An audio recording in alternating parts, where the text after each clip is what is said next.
Nikam startup community. उम्मीद करता हूँ आप सब खैरियत से होंगे। मैं हूँ आपका होस्ट मुबशिर फैसल, एक दफ़ा दोबारा आपकी खिदमत में हाजिर हो चुका हूँ। अस्सलाम वालेकुम। कैसे हैं आप भाई? अल्हम्दुलिल्लाह ठीक। मैं भी कम्युनिटी को भी इस्लाम कर रहा हूँ, आपको भी कर रहा हूँ। वालेकुम अस्सलाम। सो आज सबसे पहले हम चलते हैं हमारी वीकली न्यूज़ की तरफ, टेक के रिलेटेड।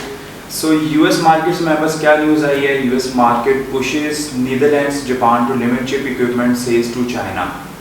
जी सर, चाइना के ऊपर इतनी ज़्यादा बंदिशें क्यों की जा रही हैं? क्या वजह है? इतनी रंजिशें क्यों फैली जा रही हैं? यार ये तो मेरे ख्याल से अज़ल से चलता आ रहा है कि यूएस और चाइना की जो एक ना दिखने वाली जो वॉर है या दिखने वाली वॉर है वो चलती आ रही है। इस दफ़ा ये हुआ कि यूएस जो है वो प्रेशराइज़ कर रहा है नीदरलैंड को और जापान को कि वो जो चिप इक्विपमेंट जो है वो चाइना को सोर्स ना करे ताकि वो एडवांस सेमीकंडक्टर्स ना बना सके। और ये रिस्ट्रिक्शन नॉर्मली जो इम्पोज की गई है वो 2022 से है, लेकिन इसके बाद दोबारा सेम चीज़ें जो हैं वो नीदरलैंड जापान के लिए भी कर रहा है। और चाइना जो है वो आर्गू कर रहा है कि ये रिस्ट्रिक्शन उनके डेवलपमेंट के लिए, खास तौर पर सेमीकंडक्टर्स के अंदर की इंडस्ट्री में डेवलपमेंट के लिए जो है ना वो रुकावट है। और आई बिलीव ये एक अच्छा पोस्टर नहीं है। ओके, सो आगे चलते हैं हम।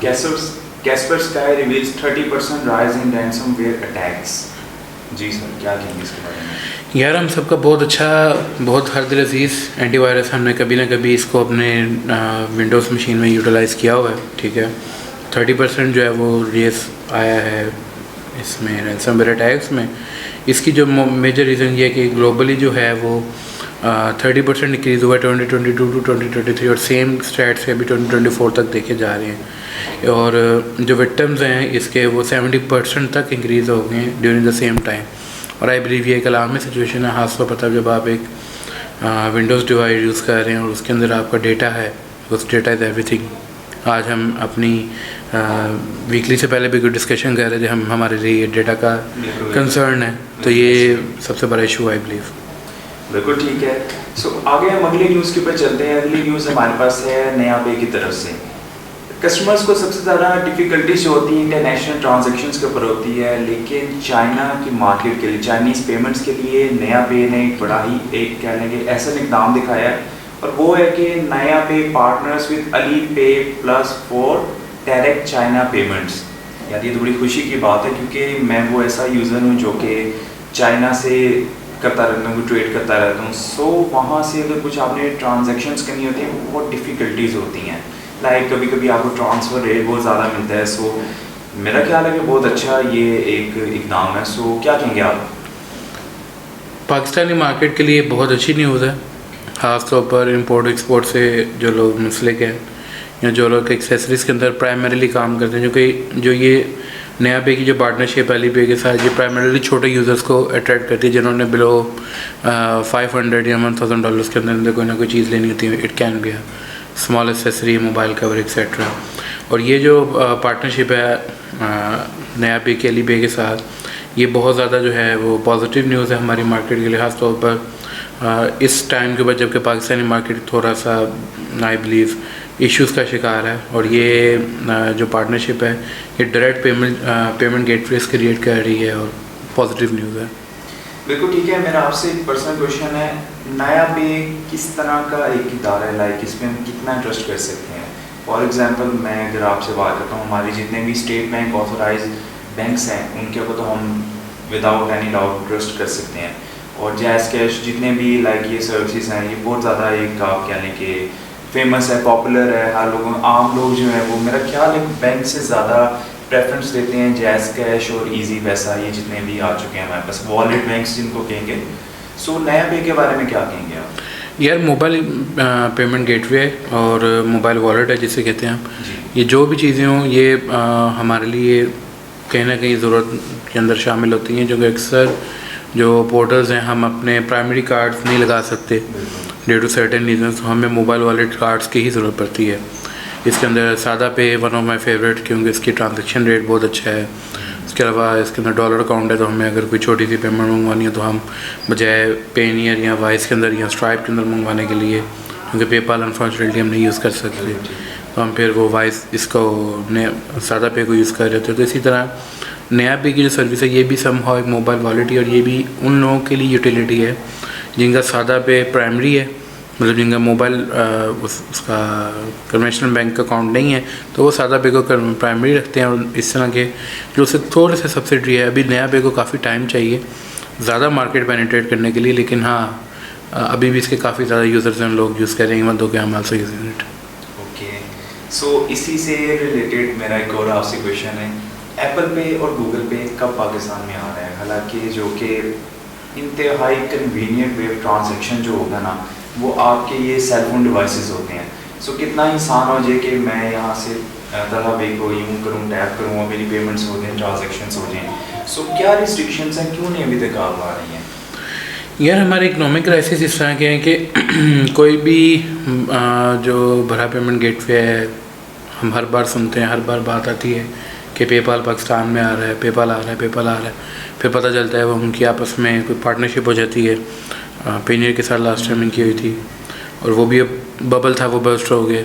ये बबल भी हमें नहीं पता कि कब बर्स्ट होता है। आई बिलीव इसके लिए हमें अपने गवर्नमेंट लेवल के ऊपर, प्राइवेट सेक्टर के अंदर, दोनों चीज़ों के अंदर हमें अपनी ट्रेड को, अपनी रेपुटेशन को इतनी पॉजिटिवली बिल्ड करना है कि ये पेमेंट गेटवेज हमारे पास हैं, ना कि हम इनके पास हैं। तो अभी आई बिलीव काफ़ी टाइम है अभी के लिए हम इसको पाकिस्तान से बाहर ही यूज़ कर सकते हैं। बिल्कुल ठीक है, इस टॉपिक को वाइंड अप करते हैं। बस एक छोटी सी अवेयरनेस आपके साथ देखें कि जैसे कि अभी बात की हमने जैज़ कैश और इजी पैसा, जितने भी मोबाइल वॉलेट्स हैं, ये अकाउंट्स हैं, यार ये बहुत ज़्यादा पॉपुलर हैं और ये आम आवाम इसको इस्तेमाल करती है, जनरल पब्लिक मैसेज इसको यूज़ करते हैं। सो इसमें अवेयरनेस सबसे बड़ी है कि ना अगर आप बैंक को ऑन करते हैं तो आपको उसके सेव करने के उसके रिस्ट्रिक्शंस पता है, सब पता है, लेकिन कुछ लोगों को नहीं पता जैज़ कैश और इनका ये सब चीज़ें। सो स्कैम्स हमारे पास बहुत ज़्यादा एक अरसे से चलते हुए आ रहे हैं। OTP आपको टेक्स्ट मैसेज पे आता है, उसके 5 मिनट के बाद एक कॉल आती है, आप उसको रिस्पॉन्ड करते हैं, वो आपसे पूछते हैं कि OTP मुझे सेंड कर दें। सो जैज़ कैश ने वैसे तो एक काम बहुत अच्छा किया है, OTP उन्होंने इस तरह का कर दिया कि आप 15 सेकंड के अंदर वैसे वो अप्लाई करते हो, और वो OTP को इतना लंबा है कि वो तो 15 सेकंड में पढ़ा ही नहीं जाता, ठीक है। सो ऑटोमेटिकली वो ऑटो जनरेटेड कोई मैसेज होता है। सो वो एक अच्छा इकदाम है, डिवाइस को मैप करने के लिए उन्होंने यूज़ किया। बिल्कुल। और दूसरा, अगर आपको ऐसे कोई आता है मैसेज तो आप बिल्कुल भी किसी भी कॉल को इस तरह से अपना OTP ना शेयर करें, कि कोई भी आपकी हो, जैज़ कैश, इजी पैसा, कोई भी हो, बिल्कुल भी शेयर ना करें और ख़ुद भी महफूज रहें और ऐसे स्कैम से बचें। और अगर आप इसको मज़ीद गवर्नमेंट लेवल पे जो हमारी एक सर्विसेज हैं उनको आप इसकी रिपोर्ट भी कर सकते हैं। सो आगे चलते हैं, अगली न्यूज़ हमारे पास है, Google is redesigning its search engine and its AI all the way down. यार ये मेरा ख्याल है बहुत ज़्यादा इंप्रेसिव न्यूज़ है। गूगल का एक वो सारा सा डिज़ाइन के सर्च इंजन का जो हमारे विजन के अंदर आ चुका हुआ है, वो थोड़ा सा अगर चेंज हो जाएगा तो मेरा ख्याल है बहुत मज़े की चीज़ हो जाएगी है। यार गूगल जो है बेसिकली हम कन्वेंशनल सर्च इंजन यूज़ करते रहे हैं आज से पहले तक, लेकिन अब जो चीज़ आ रही है ये आई बिलीव हमारे पिछली वीकलीज के साथ लिंक कर रही है। AI गूगल सर्च इंजन के अंदर भी AI को यूटिलाइज़ कर रहा है, और जिमनी की पावर को यूटिलाइज़ करते हुए आप जो है वो कॉम्प्लेक्स सर्चेस को ऑटोमेटिकली कैटेगराइज कर, और ये बहुत ज़्यादा हेल्पफुल रहेगा खासतौर पर उनके लिए जिनका काम रिसर्च ओरिएंटेड है या बिजनेस एनालिस्ट हैं, जिनका काम सिर्फ रिसर्च करना है डिफरेंट टॉपिक्स के ऊपर, डिफरेंट चीज़ों के ऊपर। और ये पॉजिटिव न्यूज़ है, yes, another positive side of AI। मेरा ख्याल है कि ये टाइम सेविंग भी बहुत ज़्यादा होगा, बहुत ज़्यादा टाइम बचाएगा। हाँ, टाइम सेविंग होगा, ऑब्वियसली टाइम सेविंग होगा। इसमें आपका डेटा एक्यूरेट निकलेगा। ऑब्वियसली इसके लिए पहले ट्रेनिंग की ज़रूरत है, मॉडल ट्रेन होगा, model train bye humans, AI run by the humans. Exactly, AI किसी की जॉब नहीं खाती। ये हमें एक्चुअली ना यहाँ पे टाइटल लगा देना चाहिए कि AI किसी की जॉब नहीं खा सकती। AI runs bye humans. Runs bye humans, बिल्कुल ठीक हो गया। लेकिन यार मेरा एक क्वेश्चन है कि याहू जैसे ब्राउज़र्स, ठीक है, ब्राउज़र्स कह लें, सर्च इंजन कहेंगे ज़्यादा एक्यूरेट होगा।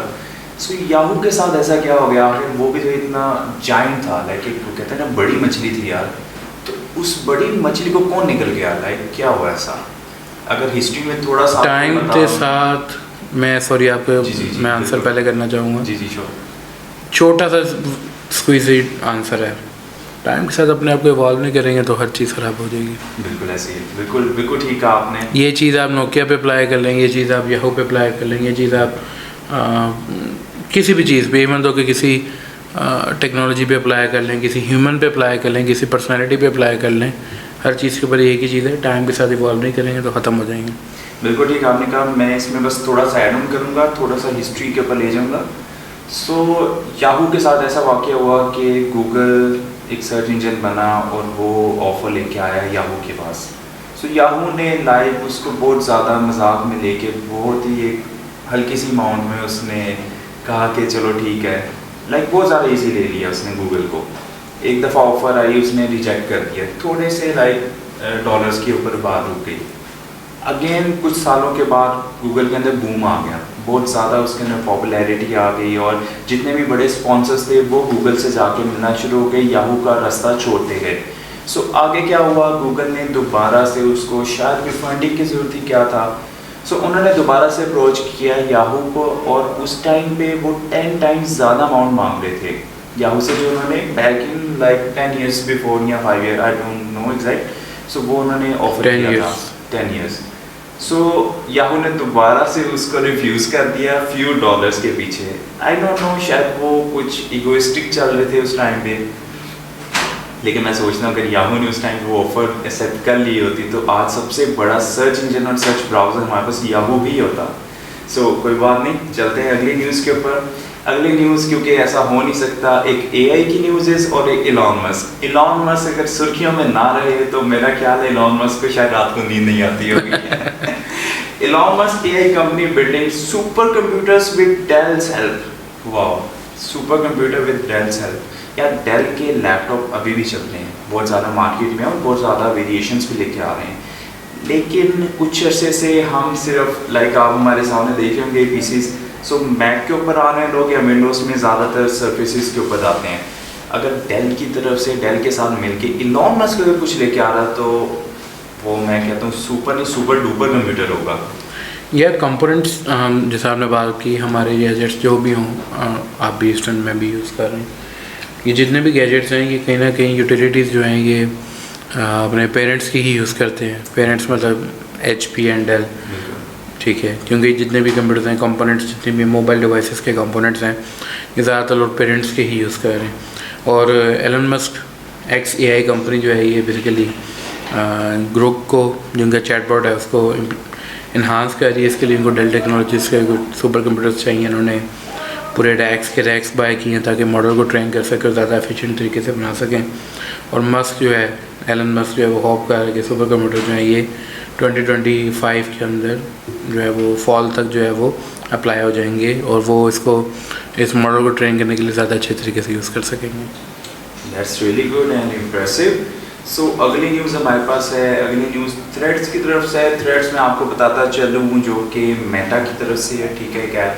और टू बी वेरी ऑनेस्ट मुझे नहीं पता थ्रेड्स कैसे आया और कहाँ गया और कहाँ एग्जिस्ट कर रहा है, क्योंकि ट्विटर और जिसको हम एक्स कहते हैं, सो मेरा ख्याल है मार्केट लीडर वही है अभी तक।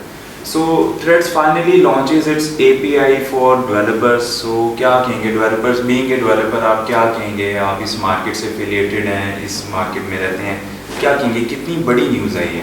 यार बल्कि मेरे जो फ्रैक्शनल CTO हैं, जो हम आपको पता सर्विसेज भी प्रोवाइड करते हैं जी, तो वो भी मुझे ये बात बता रहे थे और उनकी ही फरमाइश पे आज हमने इस न्यूज़ को भी लाए हैं कि आप हाल ही स्टार्टअप या एंटरप्रेन्योरशिप को डिस्कस करते हैं, थोड़ा टेक साइड के ऊपर भी आए हैं, हाल दो हम इस पर डिस्कशन करते रहते हैं। ये API जो है पब्लिक हो रही है और आई बिलीव इसका बेनिफिट ये होगा कि आप न्यू फीचर्स, जो अपनी जो एग्जिस्टिंग एप्लीकेशन हैं, ERPs हैं, उनके अंदर इन्हांस कर सकते हैं और आप थ्रेड्स की API को यूज़ करते हुए, थ्रेड्स के डेटा को यूज़ करते हुए न्यू इंटरफेसेस के थ्रू डिफरेंट एप्लीकेशन बना सकते हैं। जिस तरह जितने भी AI स्टार्टअप हैं वो OpenAI की एक $20 की या $30 की सब्सक्रिप्शन के ऊपर बेस कर रहे हैं, इसी तरह थ्रेड्स भी जो है उनको यूज़ करेगा।